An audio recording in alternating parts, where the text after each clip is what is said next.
This episode is sponsored by Front End Masters. They have a terrific lineup of live courses you can attend either online or in person.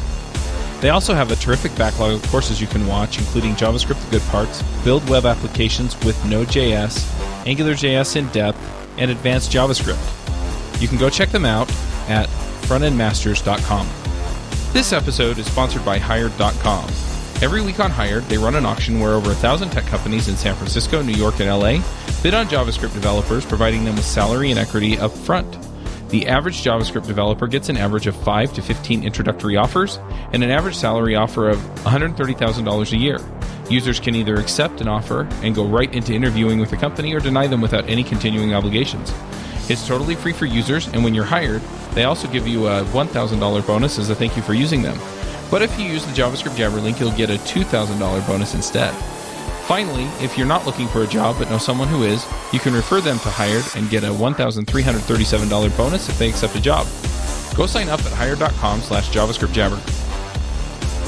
Let's face it, bookkeeping is hard, and it's not really what you're good at anyway. Bench.co is the online bookkeeping service that pairs you with a team of dedicated bookkeepers who use simple, elegant software to do your bookkeeping for you. Check it out at bench.co/JavaScriptJabber for 20% off today. They focus on what matters most, and that's why they're there. Once again, that's bench.co/JavaScriptJabber. This episode is sponsored by Wrangle.io. Wrangle.io is putting on a free webinar that introduces Angular 2 components. It will be April 25th from 12 to 1 p.m. Eastern Time. To sign up, go to javascriptjabber.com/wrangle. That's javascript.com/wrangle. All right, welcome back to JavaScript Jabber. This is AJ and Chuck at Build Sequence. We're sitting here today with Anders, how do you say your name? Hejlsberg? Hejlsberg, yeah. From the TypeScript team. And we're excited to talk to him on JavaScript Jabber. So do you want to introduce yourself really quickly, and then we'll kind of dive in? So I'm Anders Hejlsberg. I'm a technical fellow in the Cloud and Enterprise part of Microsoft's business. So more specifically, the developer division, where I currently work on the TypeScript project that I've been involved with since its inception. And I'm also the chief architect of C#, which I've worked on almost ever since coming to Microsoft. I've been at Microsoft for about 20 years. And before that, I was a company called Borland. I wrote a product called Turbo Pascal and a product called Delphi. So I've been doing development tools for a long time. Oh, nice. Yeah. I remember doing Pascal. I don't know if it was Turbo Pascal or not, for one of my math classes in school a few years ago. Yep. It starts to go back quite a long way at this point. Yeah, and we've been trying to get you on the show for a while to talk about TypeScript, but I guess you're a busy guy. I suppose, yeah. You must be important. Yeah, but I'm not really. But I'm happy to do this. Yeah, this should be fun. Terrific. And I've talked to Jonathan Turner, yes, and a few other folks about TypeScript, and I know I've also talked quite a bit with the Angular core team about their involvement with adopting TypeScript and some of the things that they've been doing with it. I'm really curious if you could tell us where it came from. I don't know if I've heard the background of the language so much as just why people like it, but where does it come from? I think, so going back probably, I'm going to say 5-6 years ago, there was a lot of everyone inside Microsoft, or a lot of teams inside Microsoft, were starting to realize that JavaScript is going to get big. Because the world is becoming very heterogeneous with all these different platforms, mobile platforms, the web, the cloud, and the only language that's going to run everywhere is JavaScript. Right. And we were starting to write larger and larger apps in JavaScript, like take all of the Office online applications, for example, or Outlook, or there are many really big apps. And we were seeing teams do crazy things in order to write these big apps. It's like realizing that, oh my God, writing hundreds of thousands of lines of JavaScript is impossible. Why don't we write it in C# and then cross-compile it to JavaScript so we can get better tools? And the same thing was actually happening at Google with GWT or GWT, right? Where people are writing in Java using Eclipse and then cross-compiling to JavaScript. Right. But of course, if you're going for best of breed, it's hard to imagine that the way you get best-of-breed JavaScript is by writing it in a different language and cross-compiling it, right? There's always going to be impedance mismatch. It's going to be really hard for you to pick up frameworks without first having to write an encapsulation of them in this other language. And so when we were thinking about what can we do to make this a better experience, we sort of made an early decision that let's not try to make people code in a different language. Let's try to fix the things that are broken about medium and large-scale app development in JavaScript. But let's stay true to the ethos of the language and the community. Do you know what I mean? Let's make sure that we're open source. Let's make sure that we start with JavaScript. Let's make sure that we track where the standards committee is going. But let's also make sure that we do those things that enable you to write large apps, like having optional static types, like supporting classes and modules and so forth, right? And then let's down-level transpile it and so forth. And so that was sort of the genesis of TypeScript. About, well, I'd say we started close to 5 years ago now, internally. Mm-hmm. We went public, what is it, about 3.5 years ago now, in October of 2012. And it's been great. I mean, it's been a lot of fun. I really am still a very, very strong believer in not trying to create a different language, but rather let's just work with what's there, because that's really what the community wants. Yeah, and I think I remember at some point, I think it was at NGConf last year, they had this slide that basically said, you have ES5, and then you've got this superset of it that's ES6, yeah, and then it was kind of a superset of that was TypeScript, yes, which was really interesting. Yes. So, and ES6 is valid TypeScript. Yes, basically TypeScript starts with JavaScript, and then we add to that optional static types. Plus, we basically allow you to use all of the latest features from ECMAScript, even the ones that are not even in the standard yet, like async await, for example, but are on their way to becoming standardized. And then we do two things. We give you excellent tooling based on the static types, such that you get statement completion and code refactorings, go-to definition, navigation, etc., etc. All the things that you're accustomed to in large projects, right? And then the other thing we do is we give you the ability to down-level compile your code. So you can close the feature gap. Right. The gap between what you would like to code in and what is actually available on the web. Right. There's state-of-the-art JavaScript, and then there's state-of-the-web JavaScript. Yeah, and exactly. There's a gap in between those. Yeah, what the browser will run and what you want to write. And that's the gap that we aim to fill. So those are the two things that we do. And so we start with JavaScript, give you these capabilities, and then where we compile it just becomes JavaScript again. And honestly, we strive to produce beautiful JavaScript. So the output that comes out of there, all your comments travel along with it, and if you someday get tired of TypeScript, you can just throw it away and continue with your JavaScript, because it's your code still.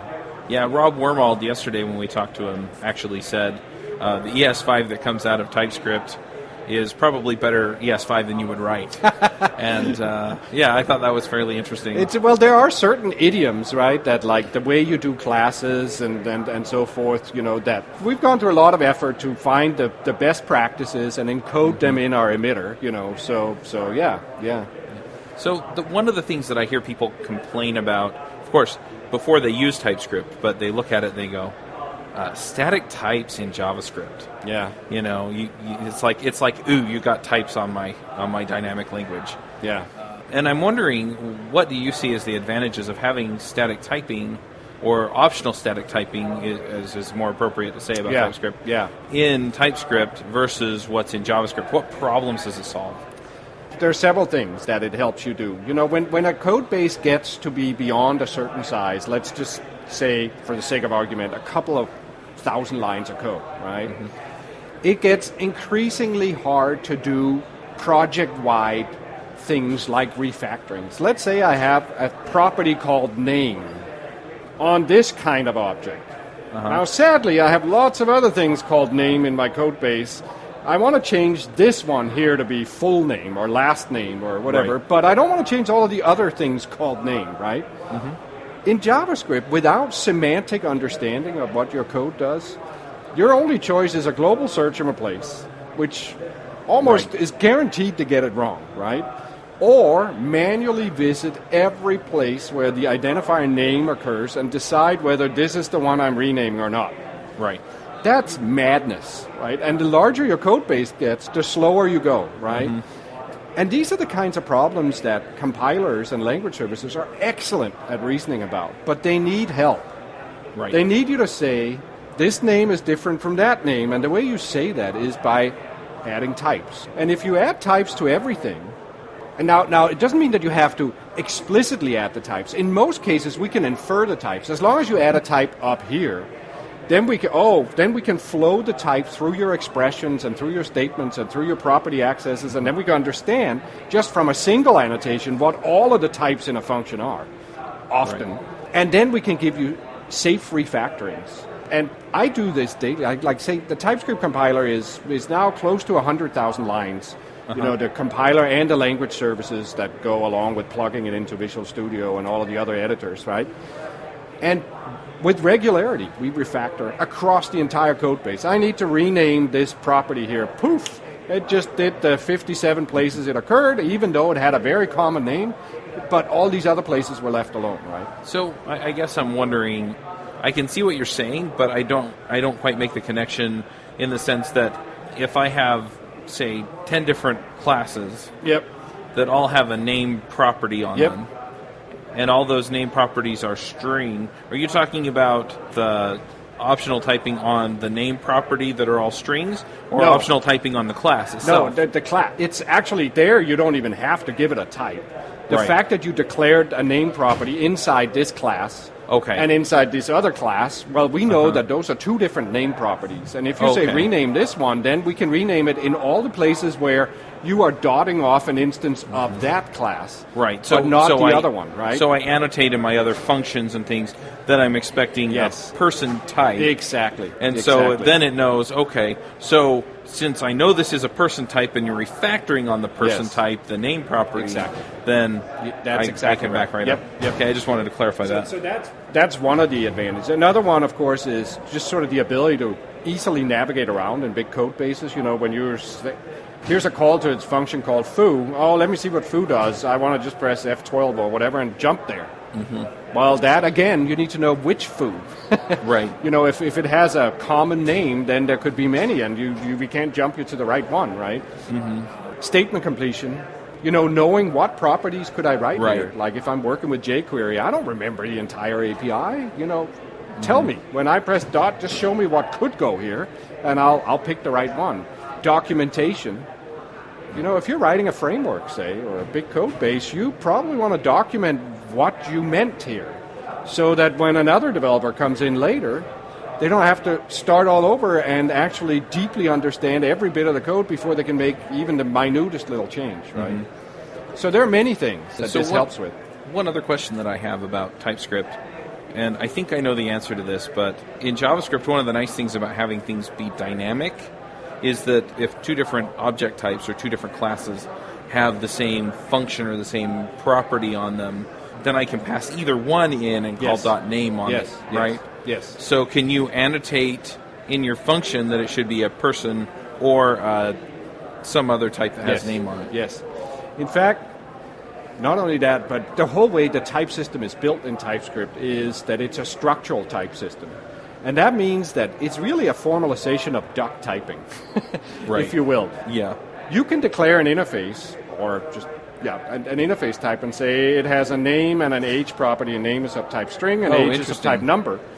Anything that has a property called with name of type string and age of type number, or something that derives from string or number, is assignment compatible with that. And you don't have to do anything else. So you don't even have to give the type a name. You can just write the type annotation in line using curlies, and then anything that has that. So when you write an object literal, it is automatically assignment compatible to anything that has the same set of properties. So you can basically do a type annotation on the interface instead of the object. Well, you can just do it straight on a variable. There's no difference between, you can write the same interface 10 times, give it different names. If it's structurally the same, they're all the same. Interesting. Yes. So the name doesn't actually matter. It's the structure that matters. So one other thing that I'm wondering about, though, is that TypeScript, the way that you've explained it and explained the benefits, center a lot around tooling. So why use TypeScript instead of just having better JavaScript tooling?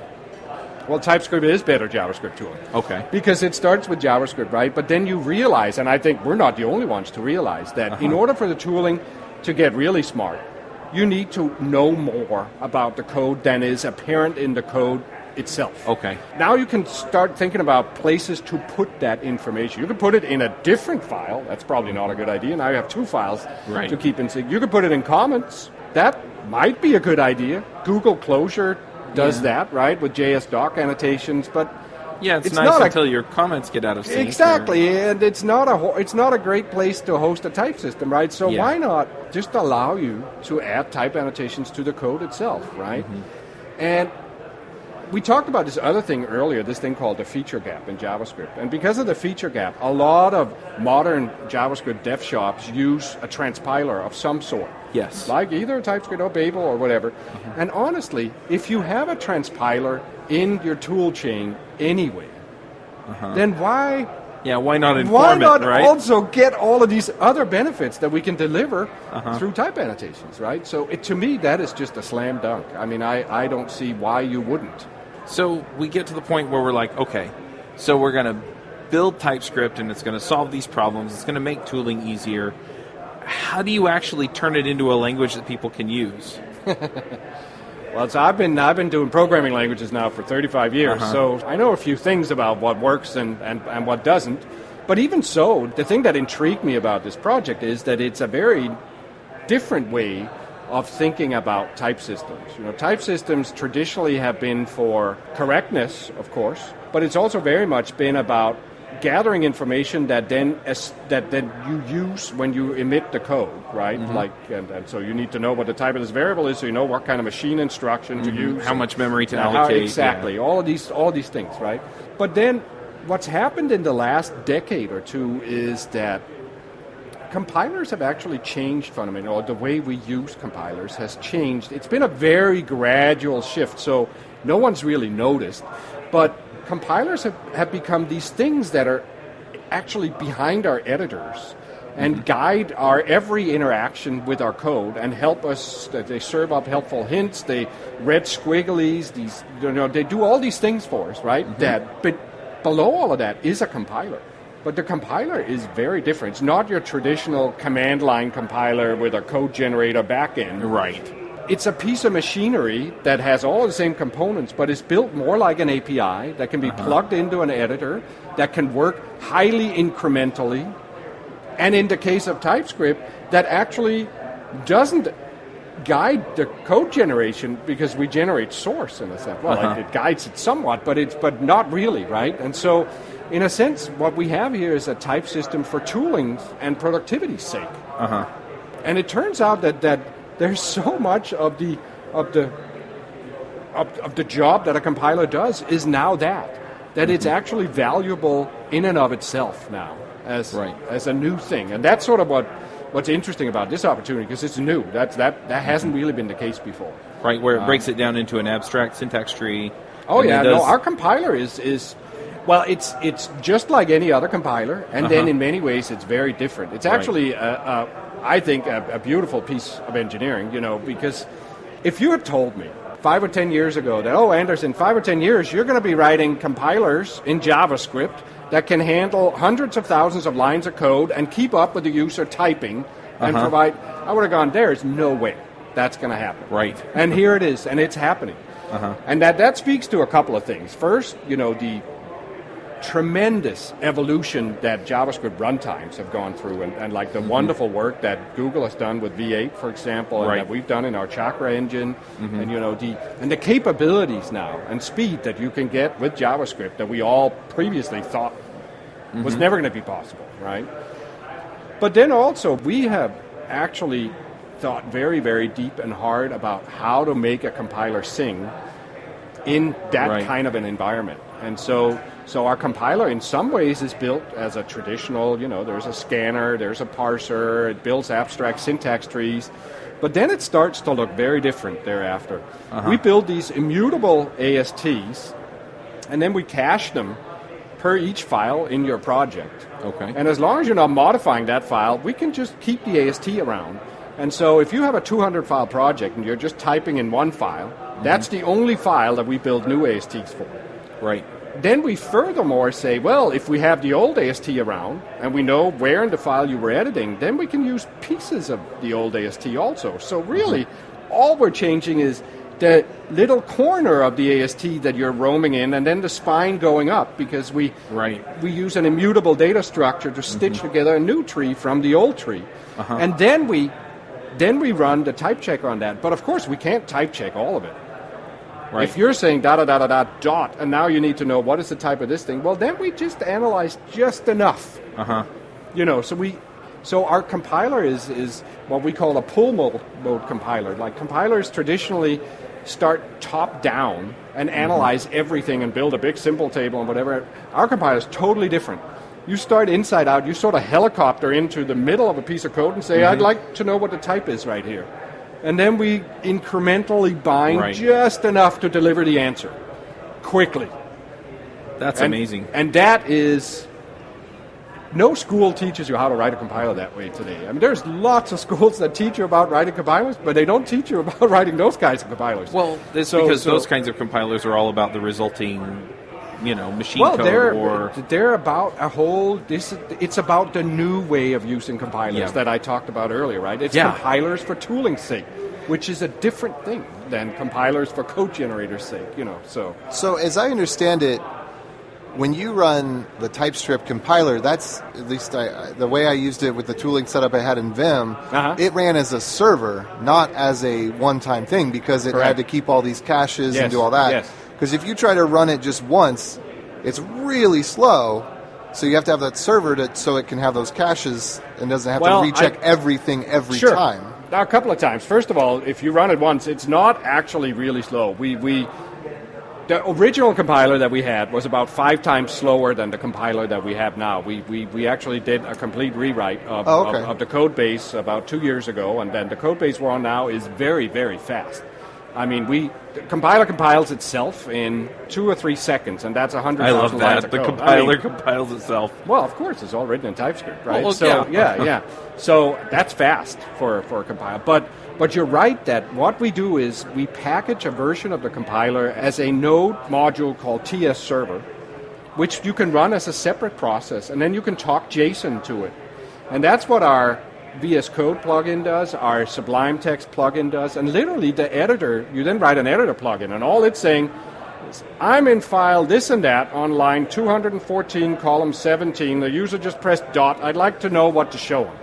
And then the Oracle coughs up an answer and delivers it in JSON. do you know what I mean?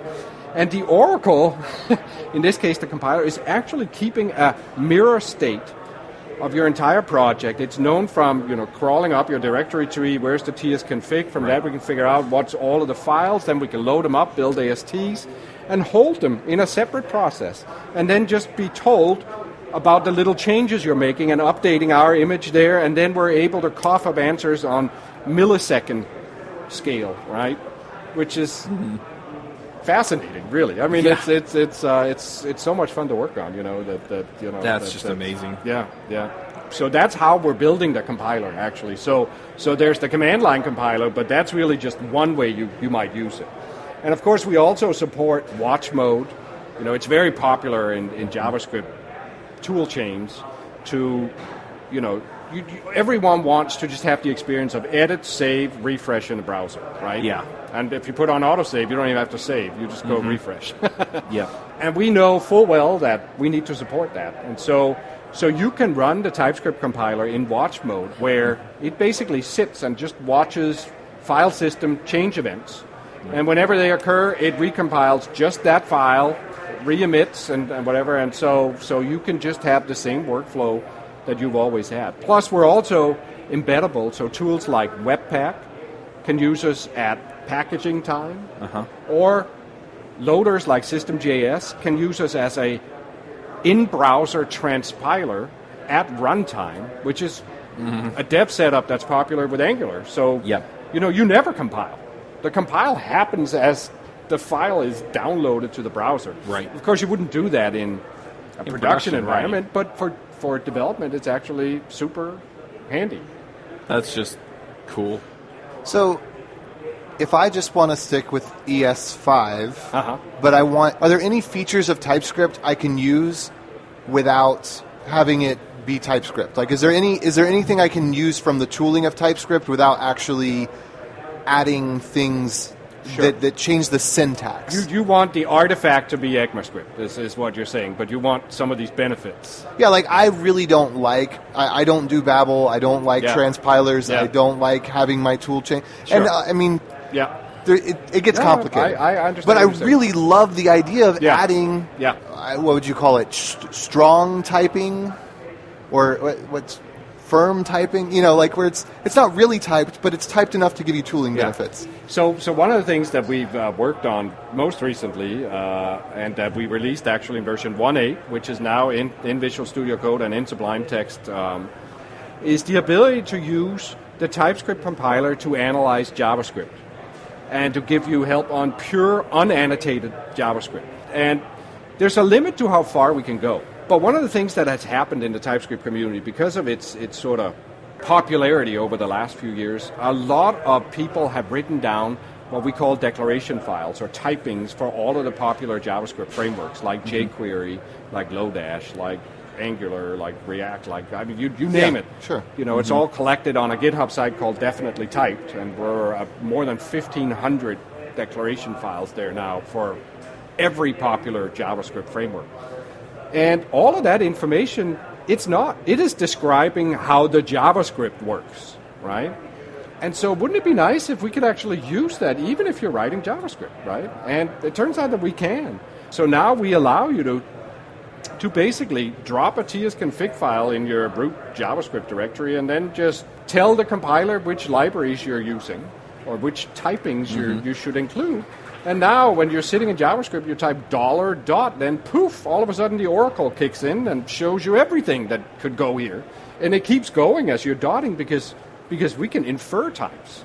Even though there was no type annotation to start with other than the $, everything that flows from that first $, of jQuery. That's amazing. We can keep going for a good long time before the types run out, so to speak.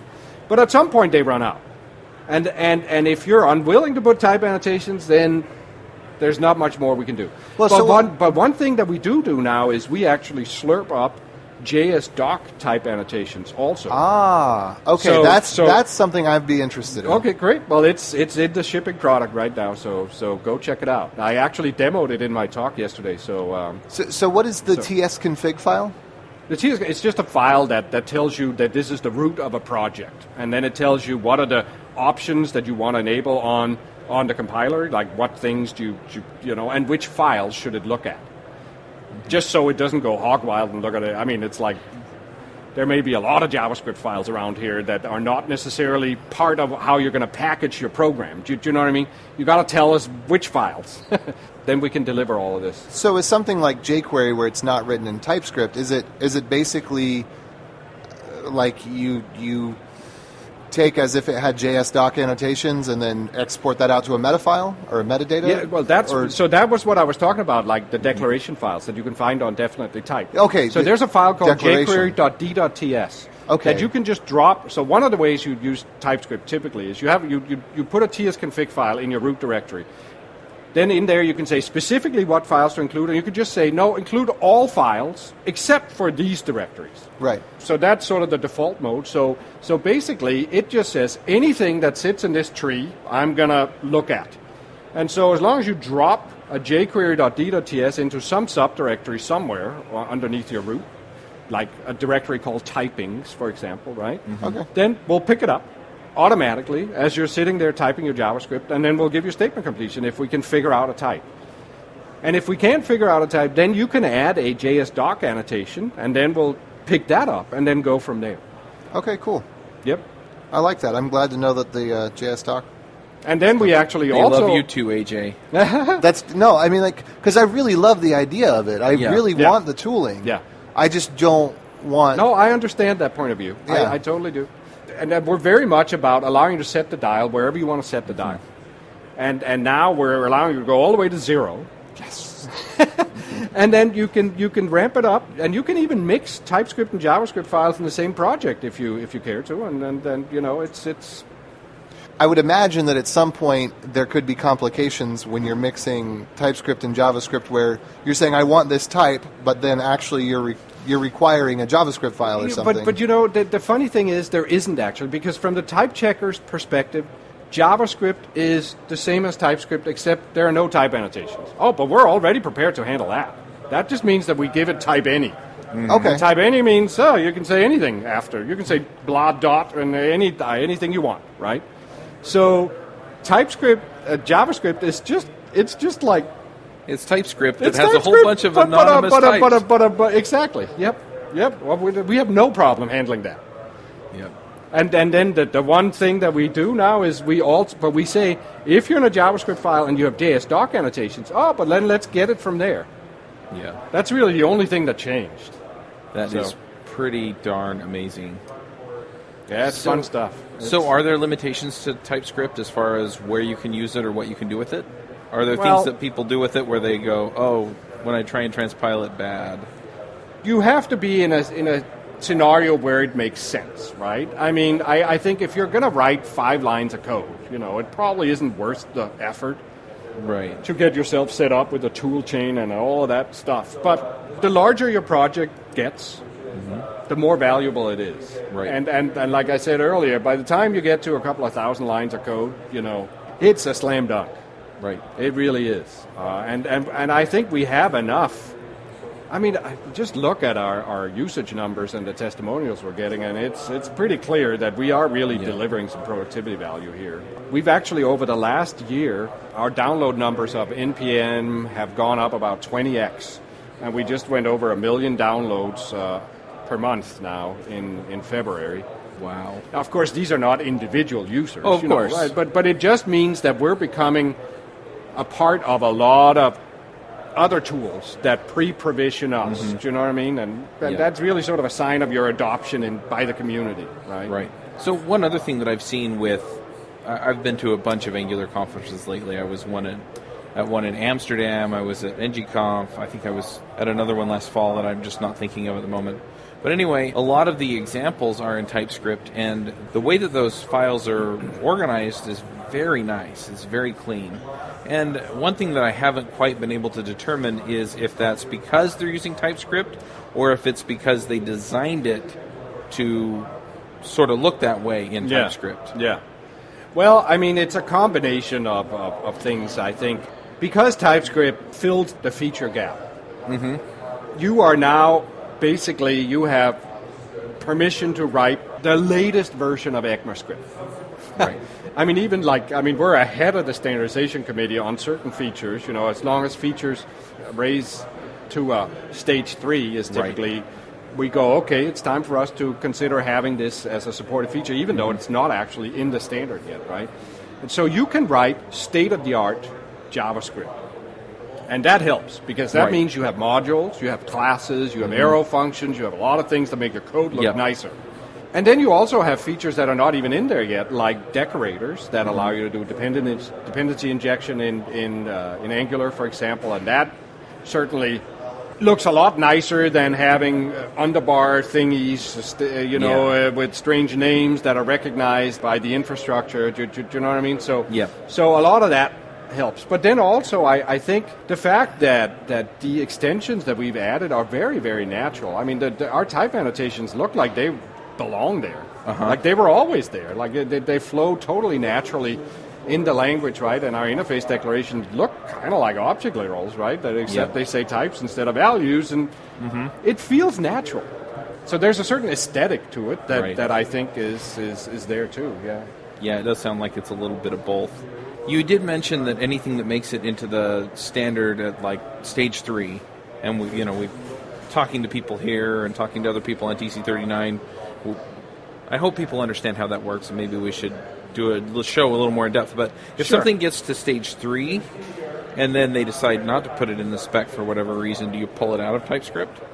It hasn't happened yet, so I mean, I think at this point, async await is at that stage, and I think decorators are at that stage, and they didn't make it into ES 2016, but they're looking like they'll be in 2017. Right. So, that's fine. We have yet to be in a position where we have to pull something out. Right. And we'll see what happens there. I mean, we can always park something under a backwards compatibility switch on the compiler, and then, the thing about compilers is you can never take anything out. Yeah. You can park it. That's what I was wondering was. Yeah. Yeah. No. I mean, so what do you do? You can, and we continually see people try to do it in their languages, and then the community goes crazy. Right. Because I was using that. You're just taking the cost and you're putting it right back on the community, right? Yeah. I don't want my old code to be broken. I want my new code to be better, right? Okay. So give me a switch that allows me to use the old stuff, and then I'll clean it up whenever I have time, or maybe I never will because that's like on the way out anyhow. But for the new stuff, I want you to tell me what's the right way to do it, right? So you got to be sensitive to both sides. Gotcha. Do you have anything else you want to ask about TypeScript?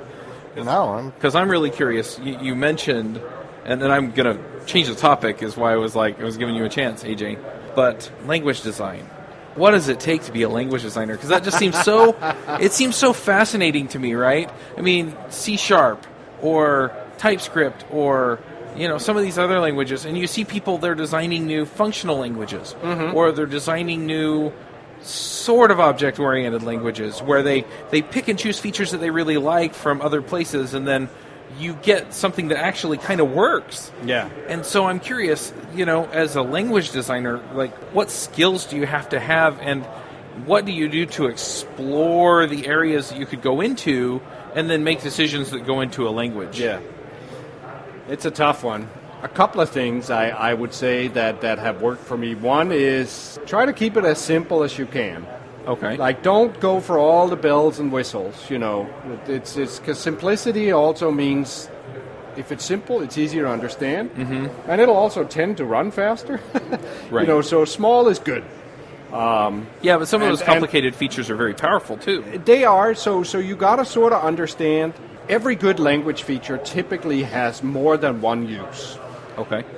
Like take lambdas or take interfaces or whatever, right? It's not like they're a one-trick pony that you add into the language. Oh, let's put XML literals in the middle of the language. That would be cool, wouldn't it? Or something, right? And then you discover that we had with C# big debates about whether we should support X, because there was a time, remember, when XML was like, my God, it was like the best thing ever. Yeah, in the last 5 years, I've heard so many jokes about XML. And if you didn't say XML, then you just weren't with it, right? Yeah. And so, of course, there was a lot of pressure can't we somehow put XML into C# and then oh my God, that'll just be fantastic. And I actually sort of fought it because I felt that, these fads have a way of petering out, and if you hitch yourself to that wagon, you go down with it, right? Right. And so you got to be careful. Well, and the language has a job to do, and those features feel like they're... No, but it's like what we talked about, right? You can always put stuff in, but you can never take it out. Oh, gotcha, yeah. At least, well, there's one exception, right? Like, unless you have no adoption. But then you have another problem. Show me a beautiful language with no quirks in it, and I'll show you a programming language with no adoption, right? I mean, That's so fair. It's true. Yeah. Stuff accrues over time, and all That's you so do true. is you just get more and more baggage. So you got to be real picky about what you put in, and it's okay to say no, but sometimes you got to say yes. So it's hard, it's some of it just comes down to developing a feel for it over time, by doing it for a long time. I think, like with anything, you got to be passionate about it. I'm very passionate about programming languages. I've been doing it for 35 years, and I got to start in this business not because I wanted to make money. I was doing it because I couldn't help myself. I mean, I couldn't stop. And money. Oh, but that was nice. Yeah, now I can eat too. But I still want to do this, right? I mean, so you got to be passionate because that's how you get good at something. It's by putting in the hours. Yeah. I'm also curious, if you had unlimited budget and unlimited time resources, what kind of a language would you design today? Because there's so many interesting things going on. It's like, how do you pick? Yeah, it's tough. I think, the thing that's interesting about programming languages is that they are all 90% the same. Yeah. We all stand on the shoulders of giants, There's so much good work that even if you invent a brand new programming language, 95% of it is going to be something. I think everyone did. You're going to need a type system. You're going to need a syntax. You're going to need all of these concepts that we're accustomed to, like functions and whatever. But then there's new stuff, right? That sort of, but But programming like functional programming, for example, that we've all learned a lot from over the past decade or two. But even functional programming language, if you look how... The thing that's interesting about programming languages is how slowly they evolve. Like, look at Lisp. I mean, Lisp is the grandfather of all the functional programming languages. That language is like 50 plus years old. Yeah. I mean, it's like we were walking around in diapers when they invented Lisp, right? It's not like the evolution of hardware where, we've got new generations of everything and we were talking about like tens of or 6 orders of magnitude improvement over decades, right? I mean, no.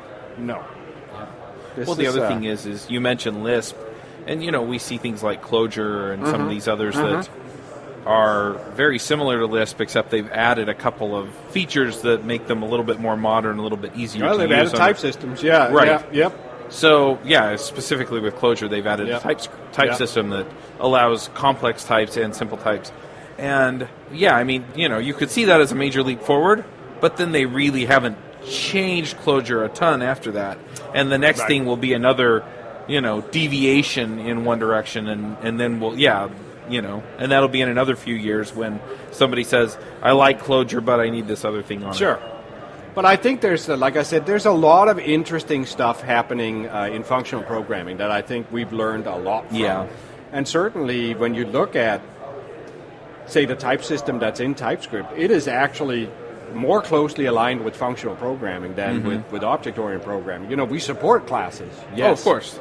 But we have a structural type system with generics and F-bounded polymorphism and all these fancy things. We have union types, intersection types that work over generics, type inference, very, very rich type inference. These are all things that come straight out of functional programming. So, like I said, we're all learning from each other. Yeah. So one other question that I have, because you're paying attention to the space of these languages that transpile to JavaScript. And I keep hearing more and more people, except for AJ, who are saying that that's just the direction we're heading in now. That more and more modern JavaScript apps are going to be written in languages that are not JavaScript, but transpile to JavaScript, and that is going to inform the web moving forward. Is that something you agree with? And yes, but with a twist. I think there are lots of languages that compile to JavaScript, and then there are a few languages that are supersets of JavaScript. Okay. I'm a believer in that category. Okay. And that's the category that we very explicitly chose to put ourselves in. We specifically did not want to be a brand new, different language, because we knew that the only way you get adoption in this space is by adding value, not by telling everyone, first you got to throw away all your code.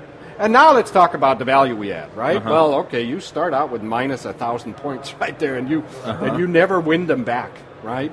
Yeah. But if you can be a superset, then you start out at 0, and everything you do is positively accrued, right? Right. And that's why we're very serious about being a superset and about tracking the work that the standardization committee is doing. But then on top of that, we view types and tools as our natural domain. We're adding value, right? And I think that formula has worked out really well for us and is very synergistic with what's going on in the community already without trying to substitute something different, right? So and also I still believe that the only way you get best of breed in this space is by being that superset.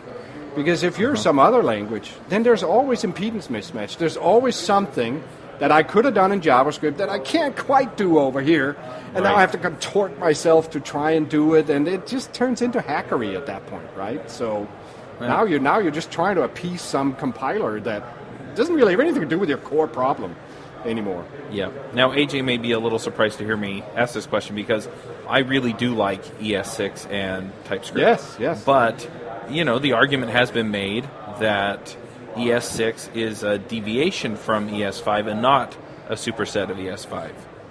That it's more, it's a change and not an addition to. It's a change. I mean, a lot changed.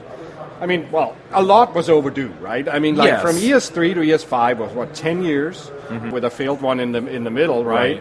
And then it was another 6 years from ES5 5 to ES, and there were actually there was not a lot of new syntax in ES5 other than strict mode, and which wasn't really syntax, right? I mean, and so I don't think there was any new syntax in ES5. Yeah. I think the only thing that was done was that keywords that were never used were released so that they could be used. Right.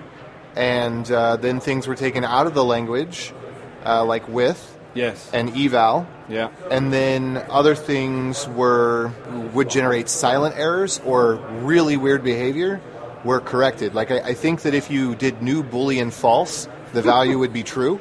Well, of course it would. And there was something else, like a couple of things like that, where they were just like way out in left field. They were errors. They were, you know, and so ES5 was really about removing garbage. Yes. And not very, I mean, other than things like the arrays that were all polyfills. Removing the garbage you can remove, without breaking everybody too badly, right? Yeah. I think you'll like the stuff that we're doing with the non-nullable types. You should check out the presentation I did here and some of that work. It's really cool because it gets to the very core of some of all of these quirks about the differences between truthy and falsy checks and double equals and triple equals, and what does it mean for my types, and how do we actually check that you wrote the right thing, right? We're doing a lot of fun stuff there right now. Yeah. But is ES6 too much change? Is it? By and large, I think they did a fine job. You know, the vast majority of things that got added, I think, have a place in the language. I mean, I think lambdas are great. The structuring is quite useful. Yeah. Classes, for sure. I do understand that, and modules, absolutely. Yes, absolutely. Right? And it gets it a lot closer to what I think a lot more people who use modern languages are no, the ability to write code with modules with controlled scopes and understanding and whatever API it is that you've defined across this boundary, and then having these packaging tools or modern loaders be able to either pre-package everything into a single downloadable artifact or do all the transpilation you know, on the fly. I mean, that's wonderful. Yes. I think that's goodness. Now, there is and there always will be, I think, a big debate of the OOP camp versus the functional camp, right? And JavaScript is one of those few languages that equally well supports both styles. Right. And I think it's fine because, honestly, this debate is just going to go on forever. And there is no single answer in that debate. It really depends on, do you like speaking French or English? Well, it sort of depends on what I grew up with, right? I mean, but both are good. Yeah. And I think... What are you doing and where does it hurt? Exactly, and I think both actually fit in very nicely. So I'm pretty bullish on it, Very nice. Well, I don't know if I have any other questions or anything to add. How about you, AJ? No, I'm satisfied. All right, so I've been wrapping this up first by just throwing a thank you out to Richard and Carl for inviting us here to be able to talk to the folks here at Microsoft and, you know, get to talk to you. One other thing that we do during our shows, of course, we've done, 6 or 7 interviews now. So we're not doing it, but we would like to ask you, at the end of our shows, we do what we call picks. And basically what that is just, you know, whatever you're into, if it's a TV show or a movie, music, or whether it's like coding tools or a programming language or anything like that, you know, just kind of, you know, what are you into these days? Are there 1 or 2 things that you just kind of want to shout out about? I don't know. I just, you know, the thing I'm into, in a sense, is getting back to my roots and writing code. You know, the thing that often happens when you become an architect and you rise, you know, is like it becomes very easy not to write code. And I was finding that I was writing less and less code and doing more and more sort of high-level design work, and there was something I was missing, you know, and I couldn't quite figure it out. And then when I got involved with the TypeScript project, I started writing a lot of code, and I'm writing a lot of code in the compiler, and I'm loving it to death. You know, so for me, it's like, I just think it's important to be true to your passions, right? Because that's what makes you happy, you know, and that's when you do your best work. So for me, that has been sort of a thing I'm into, if you will. It's writing code again. That's actually really insightful. I think a lot of people, they get into code and they write code for a living and they really enjoy it, and they just kind of take for granted that they have the opportunity to do that. And you know, for me, with the podcast and everything else, I spend a lot of time doing other things. And so I definitely identify with that, where I finally got to the point at one point where I was like, I don't think I've written code for like 3 or 4 weeks. And so I sat down and I just kind of cleared everything off and, wrote some code and just built something and experimented with stuff. And, it's kind of a core thing to who I am. Therapeutic. It is. Yeah. It's relaxing and yet stimulating at the same time. Yep. Well, thank you very much for talking to us. My pleasure. This was fun. Yeah. Yeah, we'll have to see if we can get you on the Angular show, because I know that they love to talk to you too. Yeah, that'd be fun. Hosting and bandwidth provided by the Blue Box Group. Check them out at bluebox.net. Bandwidth for this segment is provided by CacheFly, the world's fastest CDN. Deliver your content fast with CacheFly. Visit CacheFly.com to learn more. Do you wish you could be part of the discussion on JavaScript Jabber? Do you have a burning question for one of our guests? Now you can join the action at our membership forum. You can sign up at javascriptjabber.com/jabber, and there you can join discussions with the regular panelists and our guests.